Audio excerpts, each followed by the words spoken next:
Good afternoon. Welcome back to the B&H event space. You are tuned in to Finding the Keepers pictures. We will not be finding love on the program today, but you never know. Never out of the question. Huge thank you to Sony, of course, for hosting, and Chris Orwig, who always makes me feel so dressed down and Oh underdressed for the man. program. I Oh need a man. hat. Yes. I don't have a cowboy hat around. We need to get you a hat, Derek. A cool hat. There we go. There we go. We got the Yeah. running hat. It's the only thing I had around me. Oh man. So good to see you. So good to be here and fun to talk about this process of finding the keepers. And it is kind of fun that you mentioned it like in this broader sense of like love or something. But and I'm wearing this sweater, which is to me it's a keeper, and I'll tell you why, and then we'll relate this to photography. But it's made by Patagonia. They have this thing where if anything gets ripped or torn, they'll fix it. So I got this thing's fixed. And while I was getting it, then they fix it for free, right? And while I was getting it fixed, I was asking the person, I was like, could you ever like add something cool to it? And she was like, well, what do I mean? I'm like, I don't even know, like just something that you think would make this unique. And so she added these and this, and then there's more on the lower side, That's awesome. and then like right there, and she just knitted them in and just did it to be cool. And for me, I was like, that's a keeper, right? It's this is a Wow. custom sweater that no one else in the world has.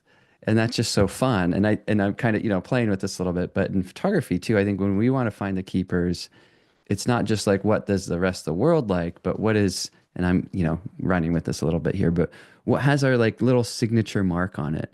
And what is that mark? And how does it set apart from everything else? And also, how do we kind of have affinity for that thing, right? Because there's one thing you're like, yeah, it's a good picture. I have a lot of those. But the keepers are the one like, oh, I love that picture. That's a keeper. Do you know what I mean? Totally. Yeah. That And I find a that lot of my, makes oh, go ahead. no, I was gonna say that makes everything. It's the uniqueness that really Uniqueness. There we makes go. it stand out. Yeah. Because the gear now, also side note gear, I was saying beforehand, I feel like I'm like surrounded by B&H everything right now because I just placed an order of things. I got a brand new Sony lens. Maybe that's upside Oh, down, but I'm like nice. super excited about this one, the 50. I also have the brand new flagship camera. I haven't even opened the A2 and then another new lens. So I'm like surrounded all this B&H just amazingness. And it's so cool to be part of the learning community side of that as well. And now I'm distracting myself thinking about gear. I forget what I was going to say. But when you're like, I don't know about you, when you have new gear, I like wait for a special time to open it. Oh Like yeah, I don't tear right. It usually I sits there do for a not couple tear through days. it. Yes, yes. I'm Hmm. just like waiting to get there. And then I know what I was going to say. The gear is so good now that you have to have something unique that sets it apart, right? Because like you and I can technically accomplish the same quality of images and everyone. We're all you kind of, it's just so good. It's like like no one's like, at least for me, it's not like this lens is sharp and this one isn't. It's more like this one's really sharp and this one's sharp. They're all like sharp. They're all good. Um, and so, yeah, when we find the keepers, I think it's like finding like what's something that's true in this image to us. Um, what speaks to us about this? What also follows the rules, so to speak? What breaks the rules?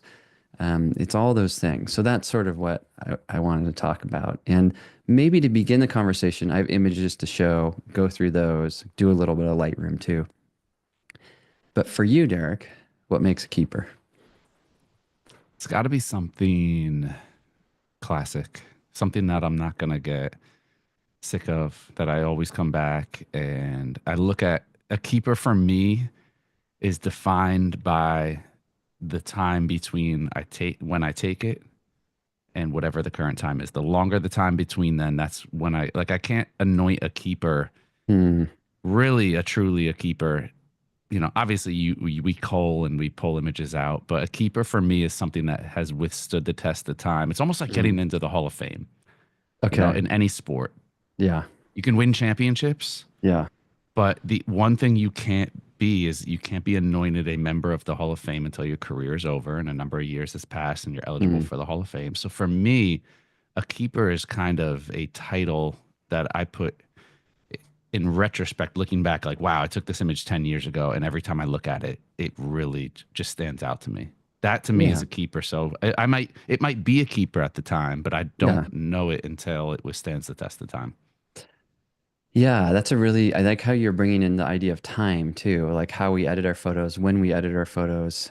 There's a certain response we have to photos right away. It's different a year from now, different 10 years from now.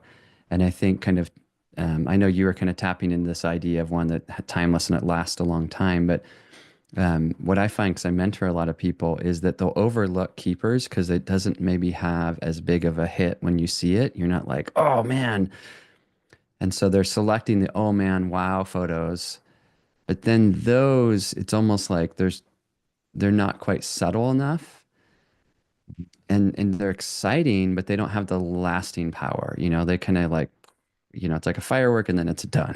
Yeah. Versus maybe like some images are perhaps more like a candle that's like burning for a long time. And like you're like, wow, this is like I can live with this. This is a nice has a nice glow, a nice feeling.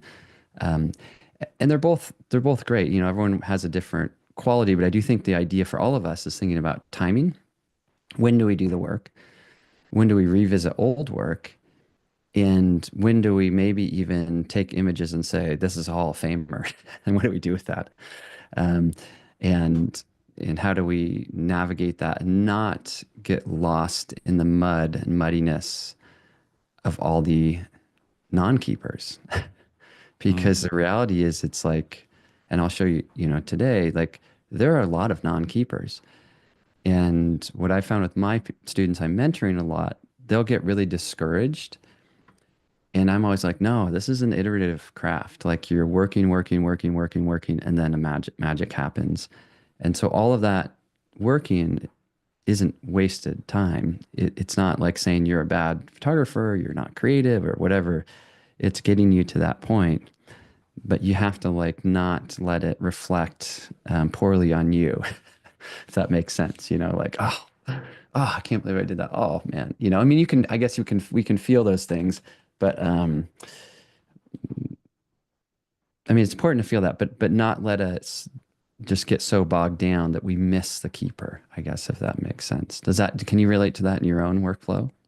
Oh, totally. And I think for me, this is probably one of the just this idea in general is one of the more understated, underestimated, but important aspects of photography. Because when you think about it, what are we defined by? The images that we show people. I was thinking Yeah, about this the other day. I was on a run and yeah, I'm like, it's not what we take. We take a lot of garbage and we take a yeah, lot of yeah. unimpressing, uninteresting photos. Sure. The best photographers are the ones that have the best idea of what to show. Yeah, That's really it. I mean, any yeah, great photographer, if you've looked at contact sheets, no one's batting 1,000.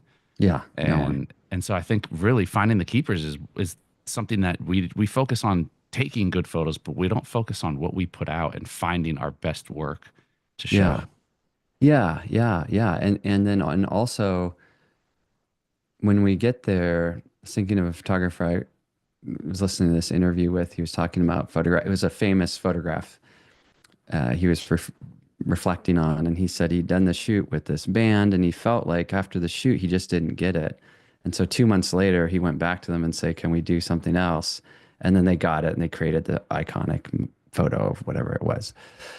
And I thought that was cool too, because like even with someone as talented as this particular guy, it was like you sometimes don't get it, and let the images help inform you what you might have missed. And maybe you can't reshoot it, but maybe you can then say, oh, yeah, I worked. Let's say for me, I remember when I would shoot with the 50, which I have here, not this particular one, but this focal length. And when I was early, I would just get too close and it would create a little distortion.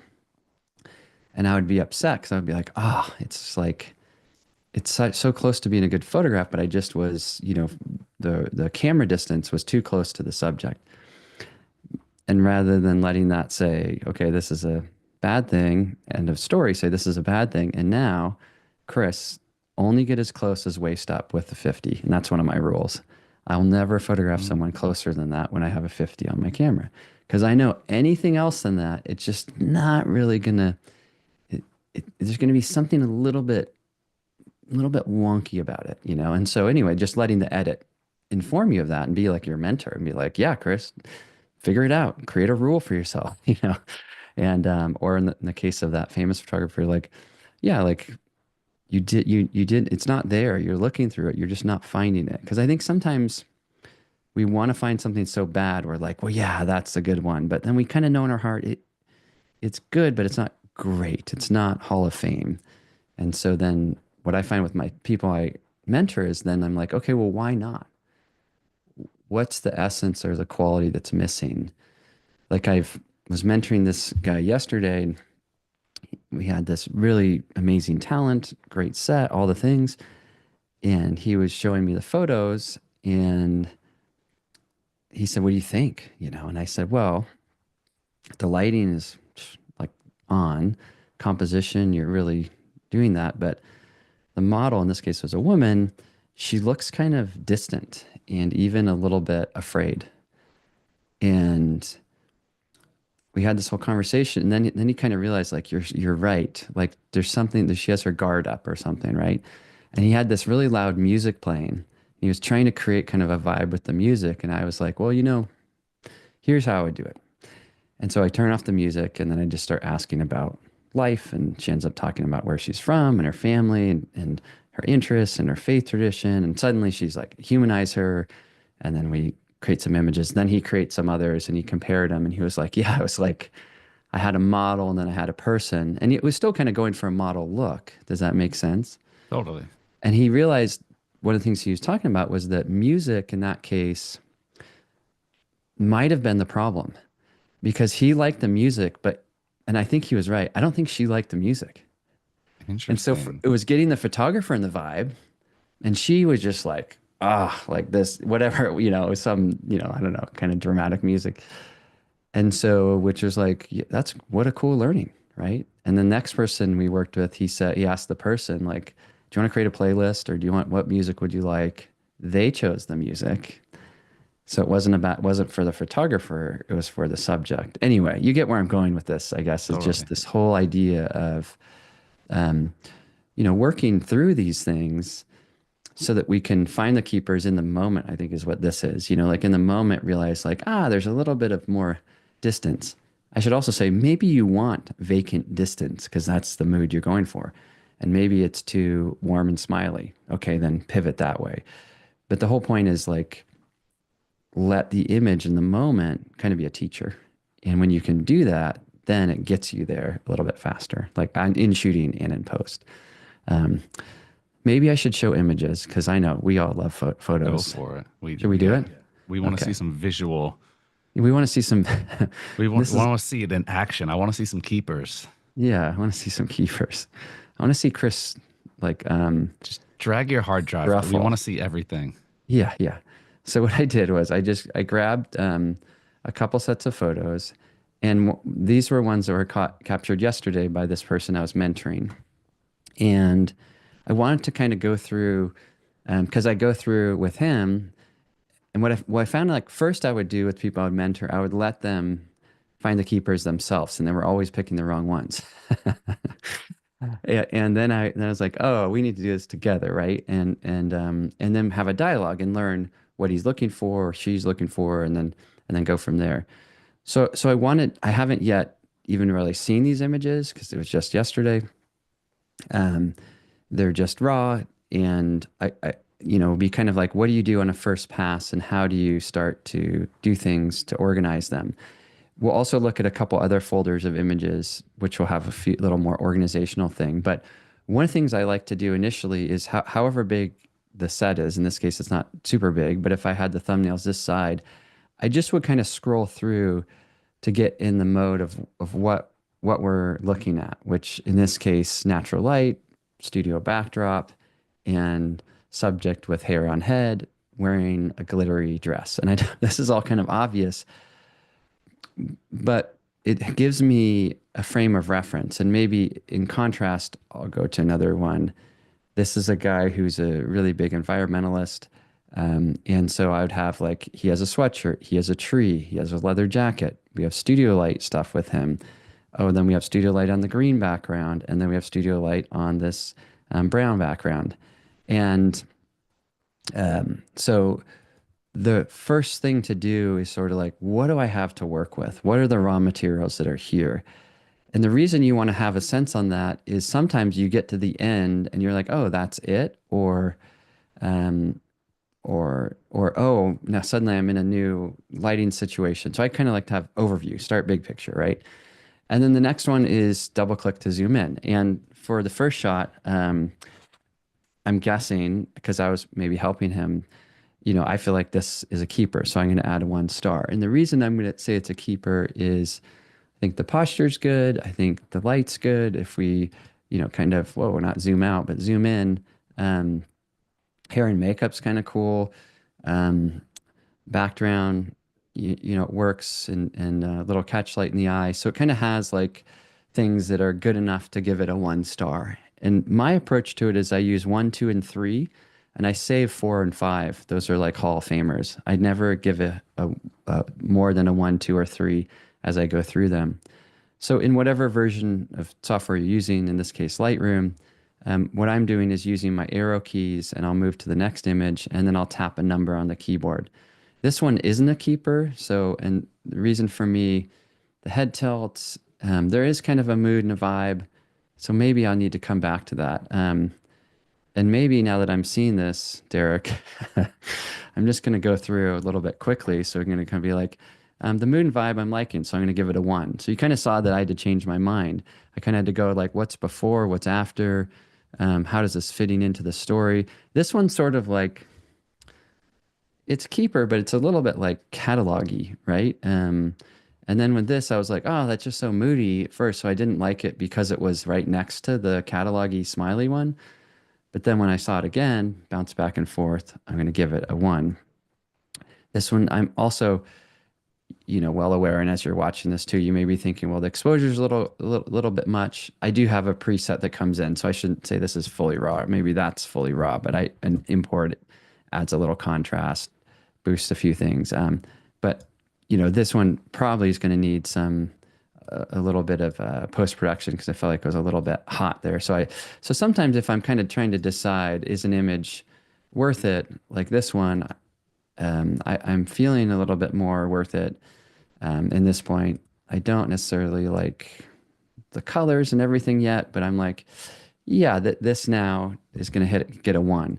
So as I'm going through, let me just rewind it back to, that's the default, and then that's the little quick edit. As I'm going through, if an image is really on the fence and it might be due to post-production, I'll pause and I'll work on it a little bit. And in this case, I'm glad that I did. I'm just going to say 1 there, not there, yes. And I'll talk a little bit. Not there for this one. I don't like the arm and the hair necessarily. That's cool.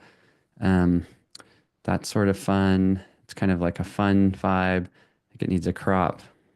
This one's a keeper. Actually, there's a lot of keepers. So my student's doing pretty well. Let's see. I like that he's playing with negative space, having her lean in. 1 for that one, not for that one, 1 for that one, not for that. It's just too dark and moody, too much light on the shoulder and not anywhere else. But yeah, that's good. That one, I think a little too armpity. So I'm not going to give it a rating and just go through this. And then Derek, I'll pause here in a second. This one, I do like the mood and feeling, probably would retouch out the hand. And maybe I'll just do that real quick. I mean, if I'm uncertain, the remove tool in Lightroom, which uses AI and you can detect things, it's going to have to rebuild the dress. So who knows if this will work or not. But again, sometimes if it's going to help me decide if it's a keeper or not, I'm going to kind of jump into, yeah, look at that. Really good. Good job. I mean, what did I do? I didn't use generative AI. Let me turn that off. AI is replacing us this year. So Yeah, we're yeah. done. I know. But what I think for retouching, I really like AI. That was just remove no AI. So let's see if AI can do a little better job. I didn't have the AI check mark on there. But even if it doesn't give me like a great result, but kind of like, like let's say this is decent, I'm just going to go through to see which option, that there's three, there's one, there's two. Let's just say two. And maybe I'm going to add garment over there, or maybe now that I've see that, I'm going to kind of crop up a little bit. But in this case, it's enough for me to just say, okay, Chris, don't waste all your time on this, but give it a one. It's a keeper. Um, and then more keepers, keeper. I'm liking not a keeper, not sure. She smiles. That's sort of fun. Blowing the hair out of the way, kind of more fun. So we're getting some mood in here, different moods. The eyes looking away. Part of this is like having story to tell that are different parts of the story. Not a keeper, not. Chris, how much is context as you're going through these? Is Yeah, there yeah, context that factors in, or what is the predominant factor that you're deciding on these? Because wouldn't yeah. context change what would be a keeper in this case? Yeah, and that's a great question. So in this case, it's a mentor, or I'm mentoring someone. They're shooting with an 85. I'm trying to teach them how to do that. I'm really thinking about light in the eyes, working with a subject, and I mean, the goal here for them is like get more than one photo. Like we can kind of go in and get like, let's say the up close portrait, but I would love for him to experiment with arms. Like even this, I probably was like, see if you can have her do some with her hands and get them in the frame, see if it works or not. So in this case, I think the context is like, can you take a single subject and let's just, for the sake of a quick, thing, which I think this person did a, pretty incredible job. He's only been, you know, doing photography for a very short time.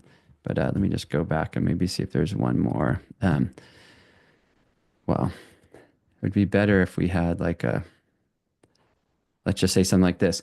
Can you, for context, like we're with this kind of set of images, we're probably looking for 4 or 5 keepers is why I was kind of going there. Um, the 1 stars are just like, these are good enough to pursue, like these are like a baseline level, like there's something good about it. Again, I don't know if this one, if I would do that with the arm cut off like that. Um, and her garment's actually really hard. With like the shoulders are catching so much light too. The arm catches a lot of light. So anyway, to all this, the context I think is multiple looks is what I'm going for here. Is that fair, or what comes to mind for you too when you ask that question of context? Yeah, no, that works for me. That's exactly what I wanted. More Yeah, just a general direction, like a broad yeah. set of I guess criterion. Yeah. And I guess that's point, and like, and I think maybe more in a specific way, and we'll just look at what I'm saying as keepers. And if we're all disagreeing with this, it's totally fine. This is like, I don't usually make selections of images in moments like this where I'm talking and doing this. But I think in this case, it's what tends to happen with people who are new to photography is they kind of walk away with like photographing someone, and maybe they have, let's just say, this look here. And I'm like, that's amazing. Did you do anything horizontal? So the fact that he did, great. We're like at least doing a little bit of that. You can kind of see as far as variation, which is okay. His camera height, camera distance is basically the same. The lighting is basically the same. I mean, the subject's moving a little bit, or maybe the light shifted a little bit with the window light. But and so are there ways? I mean, and maybe a better example is like even these two. I think these are great examples of like a little bit warmer, a little bit moodier, um, and you gave me more than one picture repeated many times. Does that make sense? Um, Totally. yeah, and so in this case, if I were with that person, I might do this and just say, well, hey, here are some that I'm finding keepers, um, and then we might, pick one. Let me just see if there's something. Like let's say they really like this one, so then I would pick it, and just say, is there some kind of crop that might, bring us in a little bit more? I tend to like more of like a 4:5 crop on my portraits. So again, I'm just sort of playing Mm. with it a little bit. But I think there was too much shoulder in the shot. And then we might say like, okay, in post-production, what if we grabbed a linear gradient and just there's a lot of light sort of hitting from this edge. What if we bring that down a little bit and kind of let that just try to drop that down. It's hitting my background. If I don't want that, of course, subtract and then choose select background, and then it's going to knock that out. So now this edit is a linear gradient just on the subject. There's lots of ways to do that same thing. But knowing the photographer, I know he's going to love this one because he's going to kind of love like um, it's not like traditional straight up portrait. She's kind of tilted. She's kind of leaning over. You don't really know what's happening. There's a little bit of, I'm going to say, a little bit of mystery to it. You're like, okay, who is this person? What's this moment? What's going on? Um, and yeah, and so I think then we would, and then but if the person said, what I don't like about this picture is it's too warm and friendly, then I'd be like, great, now I know your intention. So part of intention with when you're working with someone, I'll show some of my own photos, but is sitting with someone and helping them like say, I like this or I don't, and here's why. And for me, if it were my photograph, I would say I like it, great light in the eyes. I like that there's really just a couple colors in the photo. We can have reds, yellows, some greens.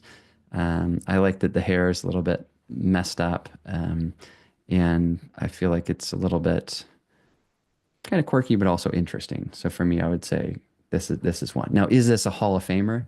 For me, definitely not. But is it going to go into a folder of selects? Yeah, yeah, it's going to. Um, are there any other questions that are coming in for you or for anyone else? And there are other kinds Yes. of images, so we can look at those too, or look at specific ones. Yeah, We did have a question from Time Capsule Photography joining us on YouTube. yeah, As a fairly new photographer, I yeah, struggle with the balance of choosing my best work and building a portfolio. How much yeah. are you reviewing in camera during a shoot? Yeah, that's a great question. So I'm just going to go through these. So the thing with and as I look at them, I'm going to give my student like a double high five. I'm like, man, this guy did a good job I love in this this one. little moment. Um, so on camera, I am shooting mirrorless, so I do have it or set to auto review for 2 seconds, and maybe I'll stop sharing just for a moment. Um, and in the moment, I am reviewing, thinking, evaluating, striving, and all those things. Um, and then when it comes to building a portfolio, that's a so in the moment I'm looking for photographs. Afterwards, I'm looking for keepers. And then the next layer of question, which is great, is like, does this make it into the portfolio? You know, and the portfolio is a pretty broad bucket. Some people will call that Instagram because that is, more of a portfolio than say someone going to your .com website or whatever.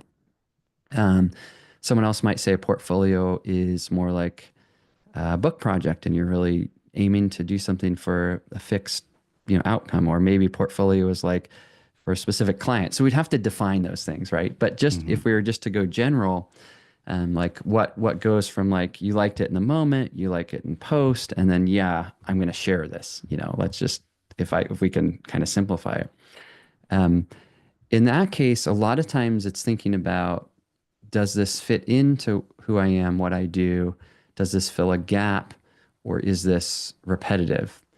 For example, like the girl with the sparkly top on, um, I think those are wonderful pictures. I think if I were to share them in my portfolio, Instagram, um, people might be a little bit confused because I usually don't have photographs of people with sparkly tops, you know, and not confused, but not like it's like, oh, that might not be the right fit. And so often in a portfolio, you're kind of thinking about what are these groups of images and how do they tell the story of me? Let me try to think of a student example of that. Let's say one of my students I'm mentoring, she has a PhD, so she's an academic. She's photographing other like academics, Nobel Prize winners, and stuff like that. So she doesn't have party pictures in her stuff, right? She doesn't have sparkly sequin tops, but she has these really, really meaningful portraits of like this rad scientist from like Cal Berkeley or something who discovered, something super important. And you just see them in their office sitting there with window light and all the books around. And it's like that's a portfolio image for her. One, the subject matter. Two, it aligns with what she wants to do more of. And maybe, I'm making this part of it up a little bit. Maybe it's like this is an area of expertise she hasn't yet included in her portfolio before. For example, let's say she has like PhDs in psychology, psychologist, and she was like, yeah, I probably need a neurobiologist. I probably also need someone who's like an electrical engineer. You get my sense? So like you're kind of a Hmm. portfolio, you're sort of building a body of work that is cohesive and that kind of fits together. It doesn't have to like 100% fit together as far as like, in this case, it's a little bit of a niche. Like for me, my portfolio requirements are warm, authentic, and soulful. I think some of those photos that I showed of my student have those qualities. So they could be in my portfolio. I think they're good enough. I think that person is nailing it. Um, but if I had a photo that was like, um, oh, um, I know someone sneering at the camera or something, that doesn't fit the vibe. Unless I kind of wanted to build out a section of my portfolio that had that sneer, edge, renegade, free-spirited vibe, right? But I don't. So not in my portfolio. And I've taken pictures like that. You meet some guy in the street and they're just like, yeah, dude. Or they're like, you know, and it's like a fun picture to take. It's a keeper in the moment. It's fun. It's a keeper in post-production, but it doesn't go to that next step for me. What if it's the most badass? Like, what if it's just Yeah. like the portrait? Like the light is perfect, everything's right, Yeah. the person has the right look. You Yeah. love like you love it, love it, love it. You know that like I Yeah. would print this and hang this on my wall. Does it Yeah. still not get there? Yeah. Is there room for? Well, well, that's where I think that's a really good question. That's where I would live with it. Because I think maybe I'm wrong, right? Because again, the quick hit, this one's a big hit.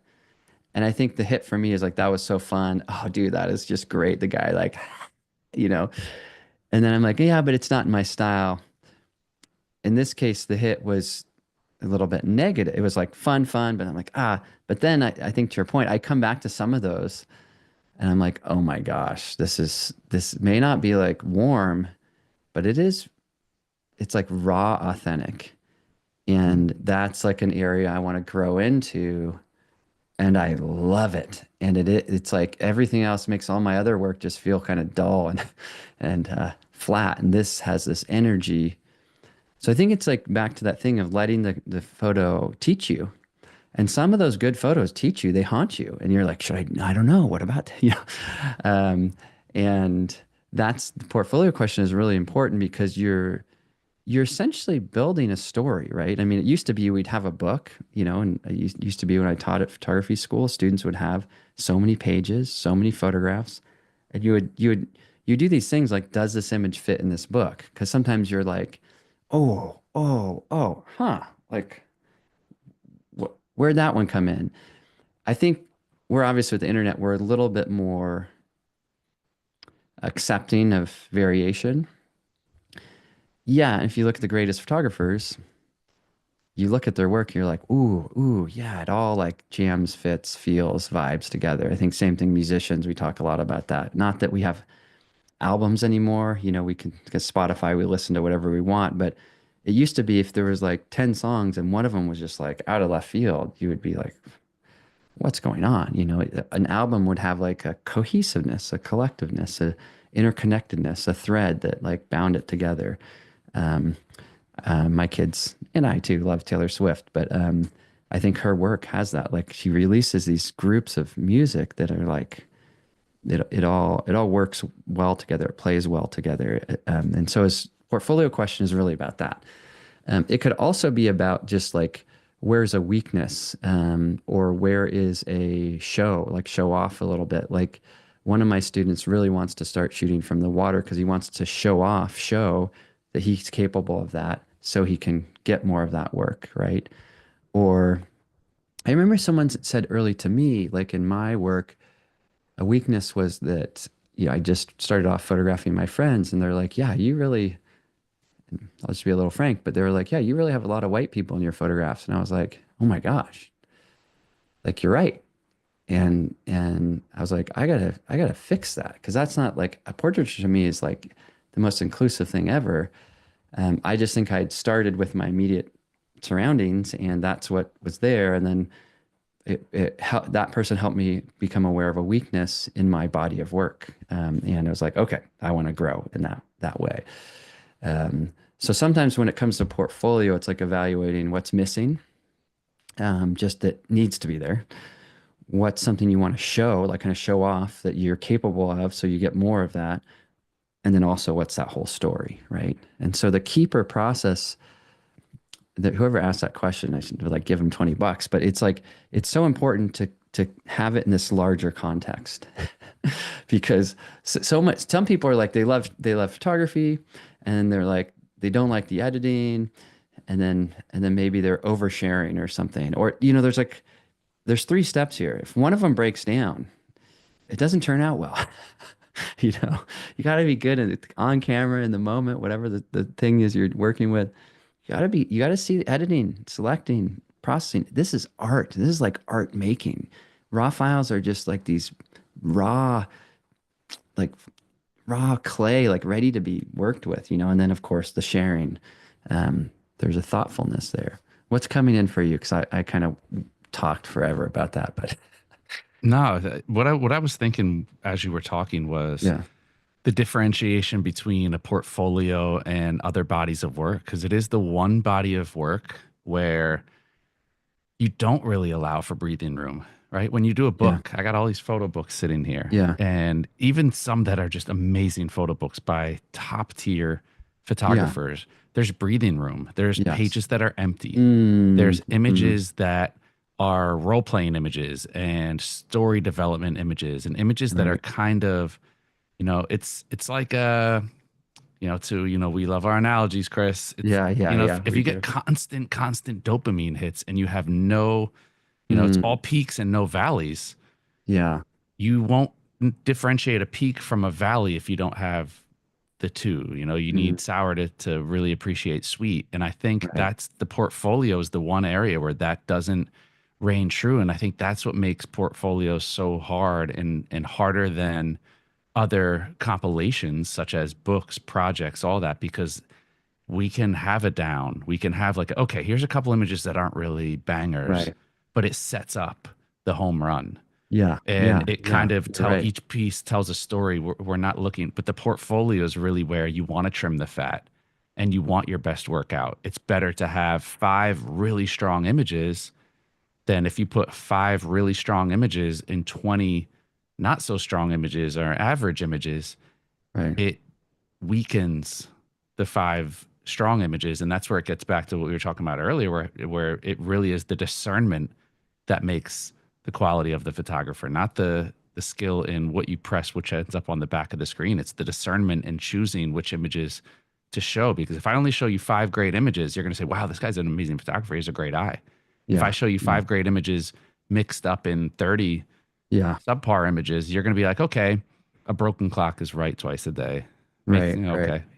Yeah, Which I think that's the differentiation. So going back to time capsule photography's question about portfolio, that's a very important distinction to make and to not confuse a project or a compilation or a book or anything else with the portfolio. The portfolio, it's choked out. There is no breathing room, in my opinion. Your yeah, sure. portfolio should be concise. It should be to the point. Like Chris said, it Right. should be cohesive. Yeah, And that's why I asked that one about, if you really, really, really like it, but it doesn't fit. And it is a tough right. decision because it's like, how many times do you look at your website, Chris? How many times do you go through your Yeah. website and say, maybe an image is timed out. Maybe I go on my website and this image doesn't stand out to me. Do you ever do that? Yes, yes. Yeah, I'm always doing stuff like that. And at the same time, there's some images where I'm like, I realize they're still good. Like sometimes it takes a friend, and that's where mentoring and coaching and friendships help. Where an image is timed out because I'm just sick of it, and someone will see it and they're like, "Wow, I've never seen that before." Yeah. Like this is like so good, and I'm like, "Oh, like really?" And they're like, "Oh, dude, this is like," and I'm like, "I guess it is good. Like I maybe I should share that." So I think I mean this question, time capsule photography. Thank you. Is and you were talking about struggling. This is a struggle, and I find navigating the struggle alone isn't as effective as getting some input. And sometimes it's input from client, from subject, from friend. Sometimes it's input from the images themselves, you know, where the one we talked about being funny like this. Sometimes they kind of haunt you, and you're like, ooh, like maybe, or I got to print that out. And if you have an instinct and you print it out, and you're like, look at it at the wall, and you think, yeah, like this is awakening something in me. Um, and to go the other side of it too, just so we're all in the same thing. Sometimes, like for me, I was kind of creating photos of maybe more lifestyle style people doing stuff, and then I kind of went in close and got this like really soulful connection, and that those are the photos where like, whoa, I'm like, okay, what is this? Like, this is something like I would like, even, you know, with some of my students' photos, I would zoom in on them like, ooh, like this is good from a distance. This is good up close. This captures the essence. So I guess why I'm saying that is just to counter. It's not always like rock and roll that like comes back to you. It can be another thing or a mood or vibe or the composition or a small person in big space or like really up close or a wide lens up close, you know, and there are plenty of photographers who break the rules. So, but paying attention to that intuition and what's happening there is crazy huge. Also getting some other input, you know, both. But maybe we should go back to images just so we do Go a for little it. bit more. Should we do that? Go for it. Let's do it. This one, share. Here we go back to Lightroom. Like that's a great photo. Like I'm so proud of my student. I I'm so love that one. And I this is love one this. where it's like the littlest thing. For Yeah. me, it's Yeah. the cheekbone on the right side of her face. So on the left side of the frame, Yeah. everything works the way the Oh, turn it of her does. head is perfect. Yeah. The that chunk of hair Yeah. is right in line with the curvature of her face and Yeah. expression. Her expression is everything. Everything's framed up nicely. Right. Her body, and in some of the ones where she was turned, Yeah. her head didn't match her body. It almost looked like, Right. Right. because we Right. think about distance, and sometimes Yeah. it looks like you have a bigger frame on a smaller body, like a smaller head, like it Sure. looks like the head is shrunk. And I think everything Yeah. here, proportion is so important. Yeah, I think this is my Yeah. favorite one I've seen so far. I think so too. And what's cool is like I don't think I did. I mean, I did like my generic settings, but I think with a little more post too, it could really, this image could really come to life. Like this one, it's, yeah, it's nudging towards more than just that initial keeper. And it's fun to kind of pause and do this so that you guys kind of see like you have an initial pass. It's a little bit, you're almost bouncing around. Then you're going to go back. And what I'll often do is look away from images or look back, or I'll, you know, do what we did where we're filtering based on what the keepers are, and then kind of go again, you know, and see what you have to work with. So kind of get all, you know, separate the wheat from the chaff, then go back and look in. But I'm with you. I think that's the best image in my, you know, in as far as what I like. Um, then there's the, you know, there might be something else too that we've looked at. But now that we're looking at them, we have this new familiarity, and we're kind of like, yeah, that like these ones are okay. They're just kind of fun and goofy, and I'm glad they experimented. But compositionally, that one is, I think, the strongest of the set, um, and it has the mood and the feeling. And this one that I said I liked at first, I think because I was just so happy. I'm like, yeah, he did it, you know. Um, it's not a great photo, you know. It's good, but it's not great. So then, yeah, I think that one's it, man. Pretty fun, fun to Love find it. the keepers. So good. Even just the Um, color palette is pleasing. It's like this yeah, bluish, greenish red. It's very yeah, complementary. yeah. I think you're right. I think I'm gonna have to give him some good feedback on this one. What would be Yeah, come interesting is on, to, give him a sticker on the top of his yeah, homework, it would be Chris. interesting to see him go through these photos. We'll do that and see if he likes this image, and then if not, we can talk about it. Because, and also if it would make sense to darken down the highlights on the shoulders, I think that could be nice just to take those back a little bit, see if there's a little couple things we could do. But Yeah. it's great. And it's a good this is a good teachable image as well, along with this whole set to pay attention to the details. I feel like I'm going back into critique mode. I haven't done an Yeah, image yeah, critique in a while, but every time right. I critique images, it makes me and what I love about being regular with critiquing other people's images is it makes me see things that I wouldn't normally see in my own, such as Right, what's going in the frame, what's going out of the frame, right. little things like how much space is the space of the arm, or is the one of the arms going awkwardly out of the frame and one of them is in Right, the right, frame. It's right. like on that other one where you're Yeah, like, there were a lot of that, happening. But go yeah, ahead. like Yeah. there was one that you had showed you had mentioned earlier, and it was like the arm goes out of the frame, and it's like, Yeah. okay, well, how many times do we have a frame that is a good frame, Right. but one little thing holds it back? Or maybe if we pulled back and shot a little wider and allowed ourselves room to crop. I've become a Mm, huge advocate for cropping and mm, shooting a little wider and then yeah. going back in and cropping later because you can't reverse crop. Right. And but there are some times where it's like you don't want to provide too much because it takes you out of the moment, and sometimes it's the intimacy of being closer in that moment that really Hmm. drives the shoot. Right. Right. I hear you in that. And it's kind of from a mentoring perspective, it's great that he experimented with that. Like it's risky bringing arms up and having edges, arms go out of the frame, and that's how you learn. If we were to pull up maybe one of those, I don't know which one there was. Oh, like this one, um, and somehow exposure's off, but maybe we could kind of get it back into something. Um, But this one, it's like I imagine what happened because it happens to me is like you're so locked into the face of the person. Just see what a good zoom might be here for this. Um, where like this is like amazing. So I think your eye, and that could even be a crop for this one, because he's shooting with the A7R5 61 megapixels, so he could easily crop in horizontal. Not, I don't think that's bad, but basically your experience is you're like it's a really cool moment with the subject, with the light, and then you totally forgot about the arm. you know, and and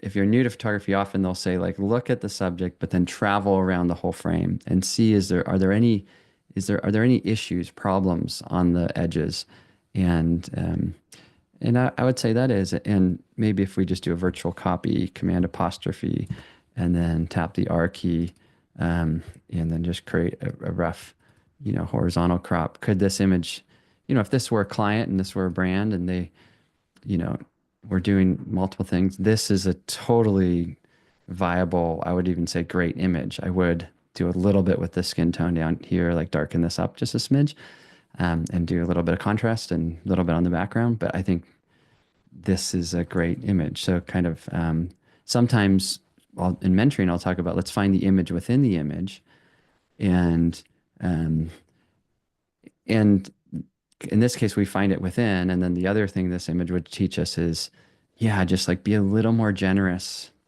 with your space, just in case you're a little bit off kilter, right? To your point. So I think that, and for me, this is a real lesson because I feel like I could have I do this mistake all the time. Like this isn't unique to this student. This is something we all do. So kind of rad, kind of a rad thing. Do you like the horizontal crop at all, Derek? Um, I think for me it would be contextual. Okay, I think expression maybe a little too deer in headlights, just the slightest bit. And maybe okay, I'm sure. over No, looking into it. But this is I actually do like I love repurposing images in this way because it is something where you can take an image that was like, okay, I kind of like this. Ooh, I like that black and white. yeah, could be Go back to that one that which yeah, one? the previous one. This one. Um, Sorry, I kind of jammed through them, but yeah, no, I like it where but the there's lips something aren't in black and too. white. That's what I was wondering. I'm like, because the deer in the head, like the kind of there's It something that fits better in the it black might and fit white. better in black and white, right? But now I like that little punchy, the one you went where it's a little brighter on the.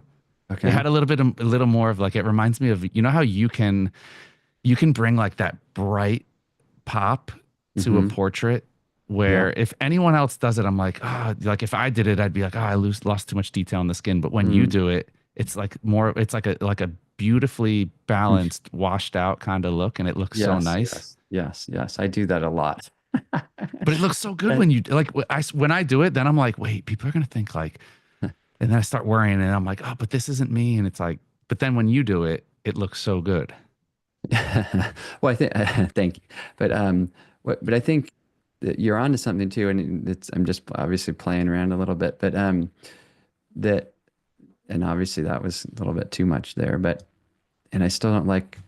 There's something I don't like about the brightness to darkness ratio, but there's an exploration that's happening in the finding the keepers. And so I think this is, I'm glad this is coming up because it's not like you know, like this one, again, I don't know. This is a keeper for me, just for the record, like the horizontal crop.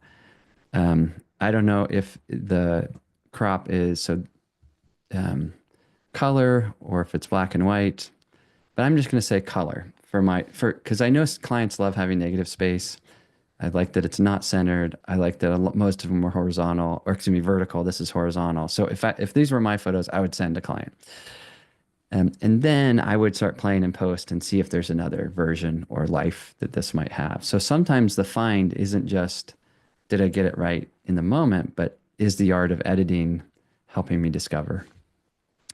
That's a big part of my workflow. So Mm. for that reason, I don't show subjects images, meaning because I might like if I did show them images, what I would have done is you know I would have been like I'm forgetting where the cropped one is, whatever it is, this one. I would have showed them this image, man, like look at this photo, and they'd be like, oh yeah, isn't my shoulder weird? And I'd be like, oh, you're right.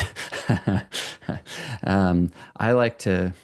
I like to just be connected to them, free flowing, finding the moments as we go.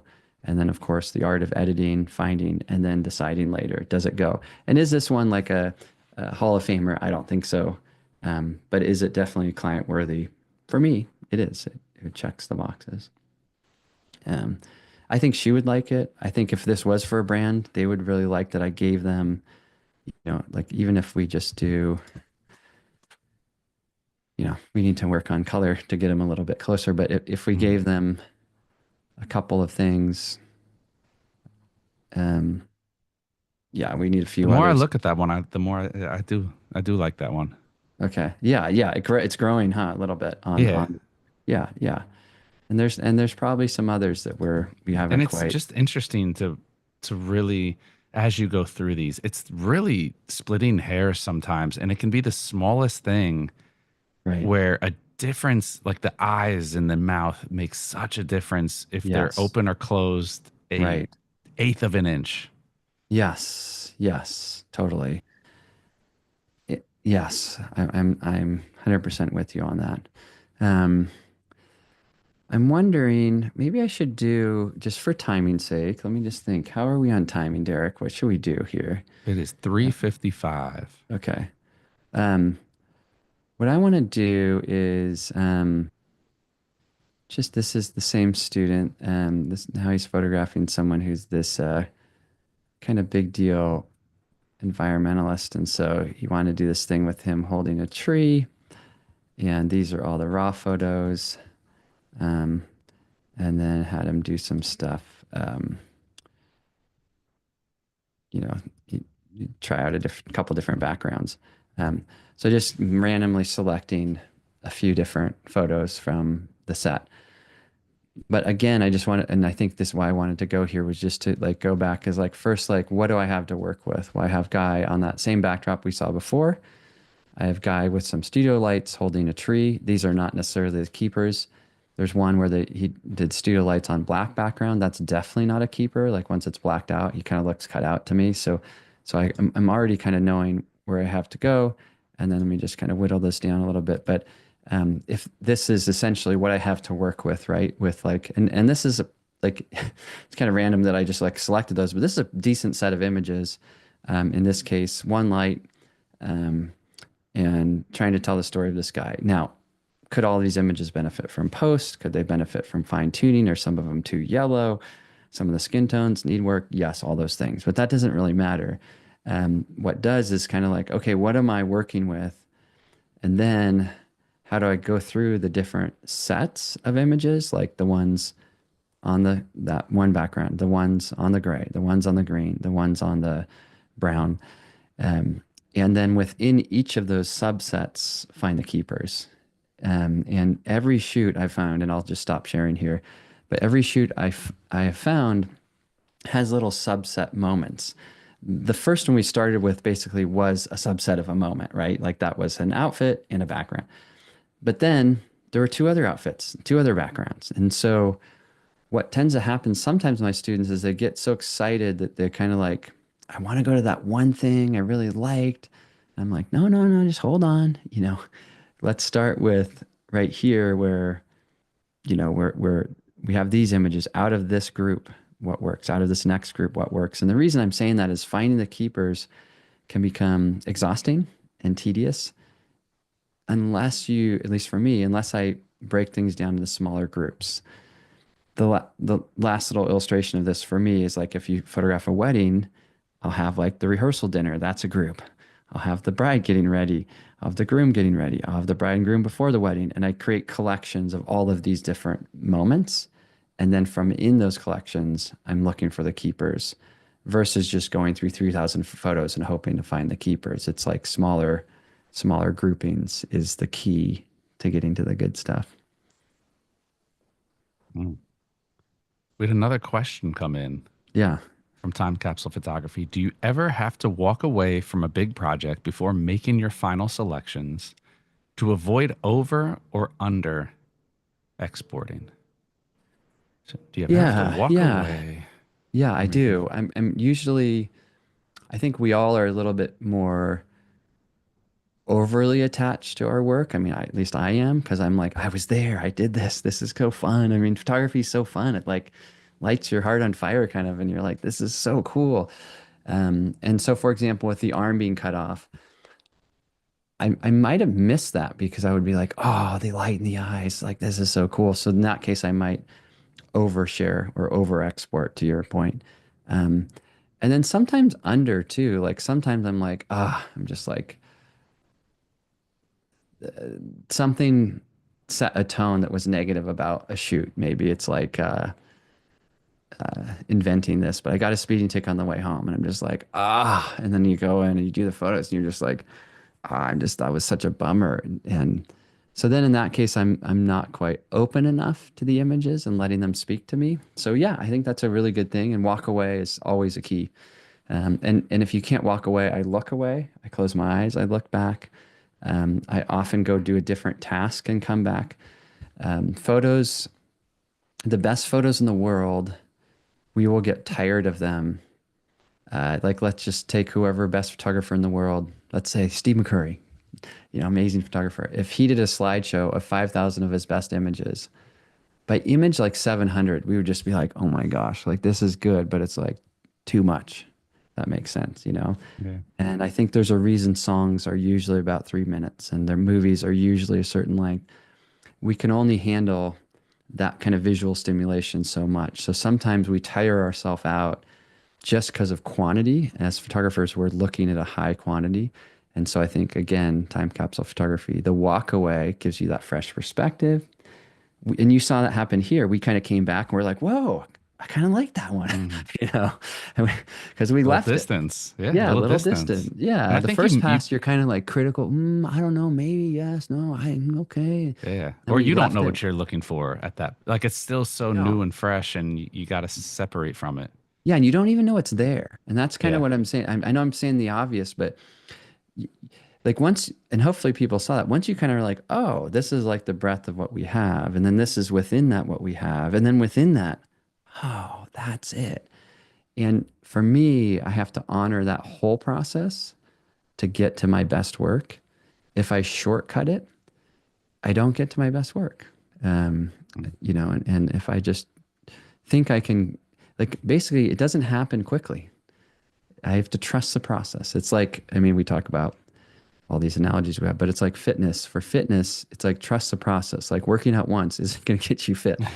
I'm like doing my, and just so everyone knows, Derek's a much faster runner than I am. So I'm like doing my runs. I'm like thinking about one day I'm gonna, get fast and or faster, and I'm just trusting the process. And photography is a craft. It's a practice. It's an art, and so we have to trust that. And then when we do, it can help us. And why I title this "Find," it's almost like you discover. You didn't know that was there, And I think maybe with fitness, it's the same way. One day you're like, fitness is there, and you hit a PR recently, which was amazing.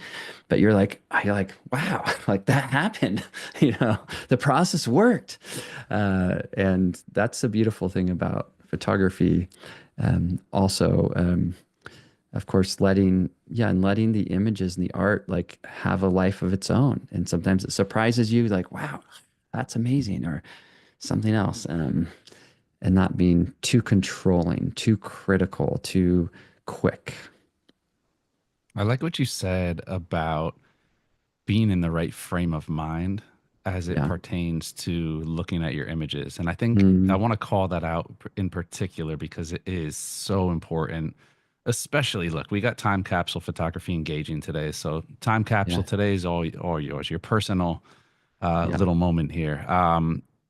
Being a newer photographer, putting yourself in the right frame of mind when looking through your images, when Mm, culling, when mm, editing is so important and cannot be mm, understated at all. There are times when I go through and I'm in I only look through my images now when I'm in the mood, when I yeah. am fully engaged, fully locked in. And I think that's the difference between like fitness and stuff. Fitness, it's like, oh, it's 35 degrees and pouring freezing rain. I'm going to go Yes. out there because if I force myself to go out there, it builds my mental, it makes me a stronger runner. With Yes. creative, I feel like it's the complete opposite. You force yourself in, you start to associate, because then it's easier to get more downtrodden and Mm, more taken out of your element because you're like, you know what? All these images suck. Nothing's good. mm, But when you mm, go into your work with, you know what? I'm feeling it. I'm in a creative mood. mm, My mind is completely clear. I have no distractions around me. I got some good music on. mm. I go through and I see things that I didn't see before. And I Yes. go in and I'm looking with a positive mindset where I'm like, you know what? I really like something about this.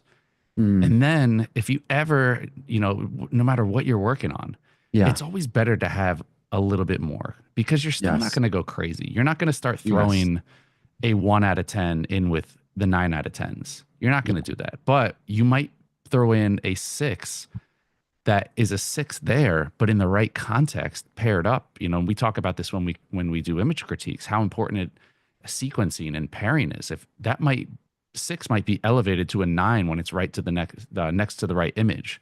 Yeah. So you might not have seen that, or you might not Mm, have seen a crop. Sometimes I go down and I'm like, you know yeah. what? I was looking at this whole frame here, but I really like this little section of it down there, but I Mm, only saw it because I was in the right frame of mind. So, like yes. Chris Yes. said, trust the process, make sure you're in the right frame of mind, and only work on your stuff. Unless if you're under a deadline, obviously Right. that Right. that changes the rules a little bit. But if you do have the time and it's not something that's pressing, or for your personal work and you're really getting started and you're building your portfolio, always make sure that you are fully engaged and you're in a creative mindset when you look through your Mm, work, because you're going to find that it doesn't just matter how your mindset is when you take the photos. It matters how your mindset is every single pass you go through your images.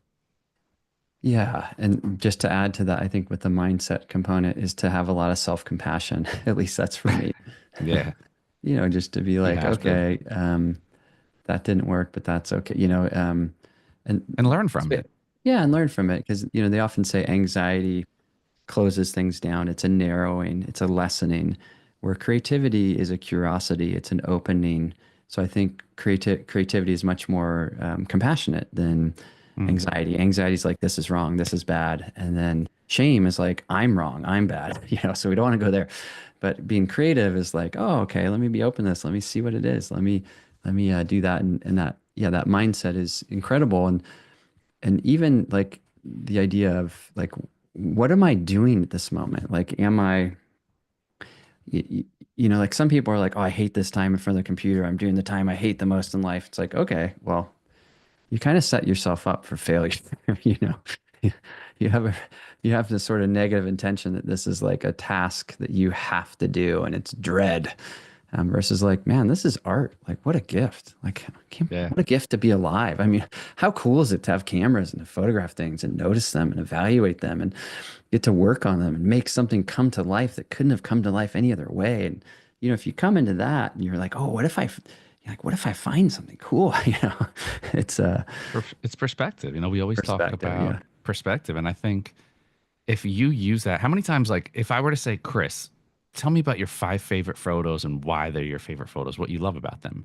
Right. You know what you love about each photo. And when you Yeah. see an image or when you see an image you don't like, you know what isn't hitting for you. And I think that's Yes. important too when we go through our images to make every culling process a learning process. Why don't Yes. I like these images? Why are the first 50 images off? Okay, well, there's clearly something that I'm not catching my flow early on in a photo shoot. How can I change this? How can I get more engaged with the subject earlier? Or, hey, I like these photos, but they're just lacking this. Or, oh, I love Mhm. this style. Next time I do this, I realize that I need to do this. And I think instead of looking at images just as a I like it or I don't, look at it as the why. You had said this earlier, and it was another thing that stuck in my Mm. head. The why. Why do I like this? Not just do I like Mhm. it. Why do I Yeah. like it, or why don't I Right. like it? Right. Right. Right. Yeah. I love that. I love that. Good stuff, man. It's good. It's fun. You got It's me all the amped up, man. I'm over I'm here. I'm amped. like I like, I know I want to charged dive into up. my own images. It's fun. It's like And one thing I to literally, look I'm at other like, I people. got to go on my website as soon as I get off, I know. and like, I And haven't I got checked to my open up my website in a camera while. stuff, but I got to do my image. I have all these images I got to edit and review right now. But yeah, and maybe to back to that vibe, like we talked about music in the photo shoot. For me, there's some editing I turn on music that really gets me in the vibe. Sometimes I turn on a podcast, but finding the thing that gets you in your right state of mind, I think too, you know, that you're that Totally. helps you be in that zone. So the editing is fun. And then other thing, time capsule photography, the walk away. Like if you're getting tired in the edit, walk away. You know, like don't keep slogging through it. Like stop, walk away, come back, do some. I have these little things where I can do pull-ups above me. So do some pull-ups, do some push-ups, do some jumping jacks, do anything, and then you come back fresh. You know, and ultimately look for. I mean, we'll go back to the sweater. Look for the stuff that makes it unique, uniquely you. It and the more you like it, the more it's unique to you, the greater the chance other people will like it too. It's I love always the that. case. It's a Yeah. good one today. Good one, man. Good one. It's an important topic. It It, is. It's overlooked. It's funny, or it's yeah. squished into like Lightroom, um, or it's just easy to kind of show your keepers. You know, I think a lot of times teaching, you can just kind of see the best of the work and you forget. Now, I have other folders of images we didn't get to, but maybe another time we'll do it. Yeah, it would be I, nice to do something, like a portfolio review or a website review, or yes, really, I yes, think we learn so much more when we see what didn't make the cut, right. rather than like you said, it's like it's easy to throw up, hey, here's a bunch of great pictures, but I don't see the process of how you got there or how you decided those were the good Yes, ones. yes, yeah. And the portfolio is so big. Like I was just doing a portfolio with someone. They had all these really cool, mostly portraits, some kind of adventure things. Um, but then they had these few fly fishing photos, and that's their favorite thing in the world. And they just didn't fit. They were great, but it was like I don't know how to explain it, but it was just like everything else fit, and these were like so out of place. And the only reason they were there is because he loves fly fishing. And I was like, you know, what do you think about losing him? He's like, well, let's try it. And we took him out, and suddenly the whole thing like snapped into one piece. All the images fit. And he was like, wow, that's crazy. And I was like, yeah, huh? Like those were preventing something from snapping. And he was like, yeah. And he realized like he could create a new section of that kind of work. Um, but it was just like two out of like 30. And so they were oddballs. So yeah, it's fun to see like also progress, like what happens when we remove things, which is, I think us as photographers, we always want to add like more, more, more. But the minimalists like the poets reducing, less is more. You know, it's like, okay, is there a way to say more with less? And to let go of my dear beloved, photos. One thing too, last thought, I'm thinking about what I learned from those photos and that light. I did not decide the wardrobe. The student did. And there was like 10 things hanging on a rack and he picked that one. I actually, based on that kind of shooting, I didn't like the shoulder cut on the dress. So I would have Interesting. preferred an outfit because unless you're kind of maybe showing more of the person, I feel like the shoulders were too big of a character in the photo For that tight of a crop, was it for that tight of a how tight? crop. Yeah, yeah, and it might be like, um, yeah, it might even be like if you showed up in a tank top today, I might be like, wow, it's like I'm seeing like too much shoulder on you on the Zoom call or something, right? Like, and if I was your stylist, I'd be like, wear a t-shirt or wear a sweater or something, That's a hoodie, good anything, point. and That's a it good. I didn't think about that because because you it do. yeah, When right? you see that, you think like fashion or because with that general crop we normally see as like more of like a headshot or like Yes, something that they yes, would use as like a profile photo right. for interesting. Yeah, and I would say the same thing maybe if there was like a lower cut dress, and then maybe we're like, well, is there a dress? Is there, and you're kind of like, I like for that kind of up close work, I would want a clear wardrobe, male or female, um, so that it's more, and this is me, more the face and the eyes, because I really want when I'm up close to a photo, I want like that connection. Um, and so Interesting. that's a great like Because learning you're not and showing the full outfit, so why should no, the outfit be any draw at all? It's kind of just like yeah. supplemental at that point. It is. And like in our Zoom outfits today, you know what I mean? They're like I'm wearing shorts right now. Yeah, like that's fine, but I think if I were, I'm just going to a different thing. If I were maybe presenting to a crowd, I would have jeans on, not shorts, or something because my legs are showing. And then I just wouldn't want the viewers, let's say, you know, giving a talk to Google or something, I wouldn't come in shorts because it would be like my legs would be too prominent visually in that context and that storytelling scenario. So like I'm always thinking like where are eyes going? What's the story? And this is falling apart a little bit, the example, but it's interesting because sometimes with wardrobe, we're like, I don't know, just wear whatever you want, or like that looks cool. Um, but then, it's if and I'll talk with the student, it could have been interesting to be like, this is amazing. What if we did something like maybe she had a shawl or sweater or scarf or something? What if Mm. I mean, that would maybe not have worked with the sequence. I don't know, but we could, or tried a different wardrobe change. Like before we go to the new backdrop, just try this and see what happens if you have shoulders or don't have shoulders. And I'm guessing it might have been cool. Other people maybe are like the party dress kind of vibe, but the pictures weren't party dress pictures. Do you know what I mean? Can you kind Yeah. of, I'm like trying to figure it out. It wasn't No, like a totally. party. It It's wasn't not like like you this. were doing like full Yeah. body shots, like on seamless Yeah. It was or like a yeah. moody background and hair was Interesting. up and playful. So maybe there was a couple things in the story that were like close, but could be fine tuned too. You just it just kind of clicked up here. Yeah. And I think and we're talking about keepers, so I promise I won't drag this out. Yeah. That's there's great photos and then there's really great photos. And it's Yes. kind of like when you have a photo where it's like the light is good, the composition's good, the Yes. story, and it's all these elements. And I think that's where like we're sitting here and look, everything was great visually Yeah.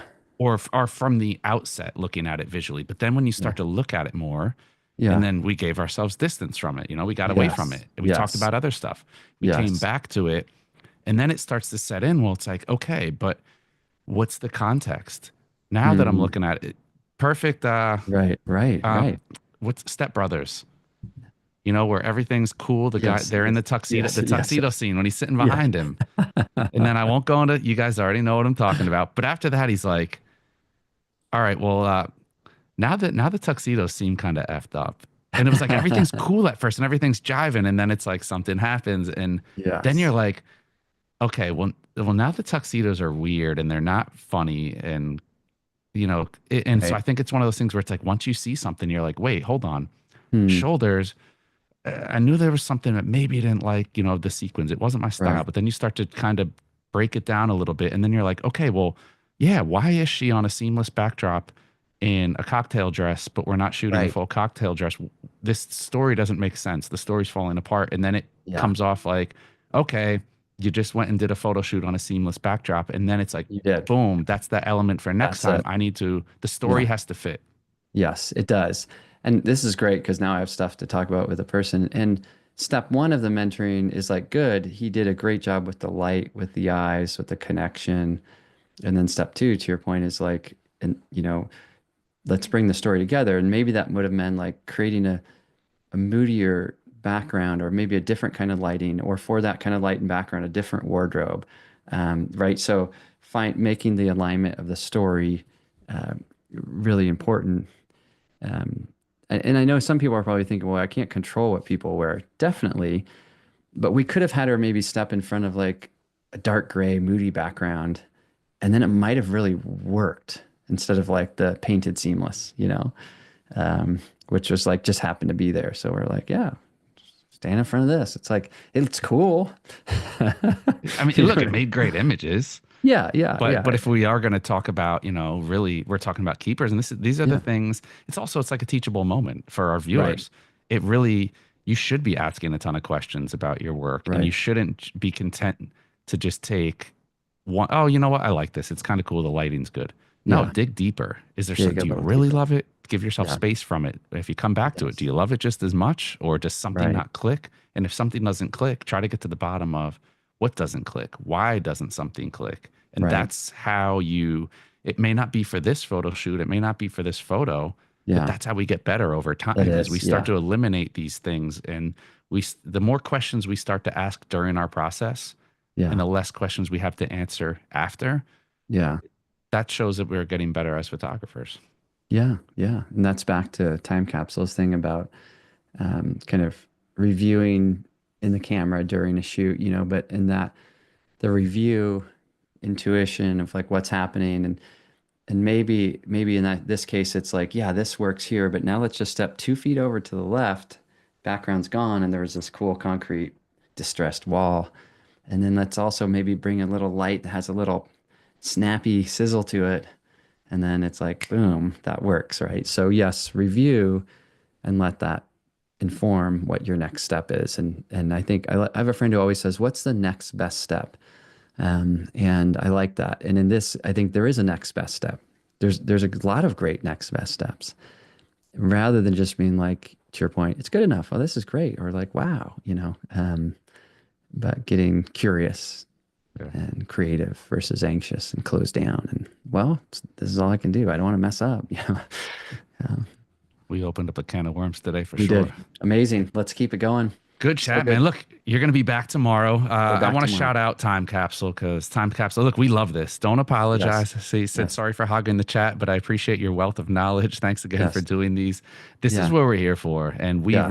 we are passionate about this. And I love when people are passionate about it and Yeah. they're passionate enough to ask questions. That's why we do these live so that you do have the Yes. opportunity to engage and ask your questions live. So never apologize. That's what we're here for. Chris will be Yes. back tomorrow.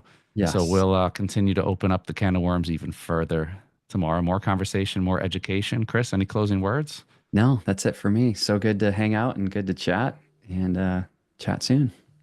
Awesome. Another edition of the B&H Event Space now in the books. Catch y'all tomorrow.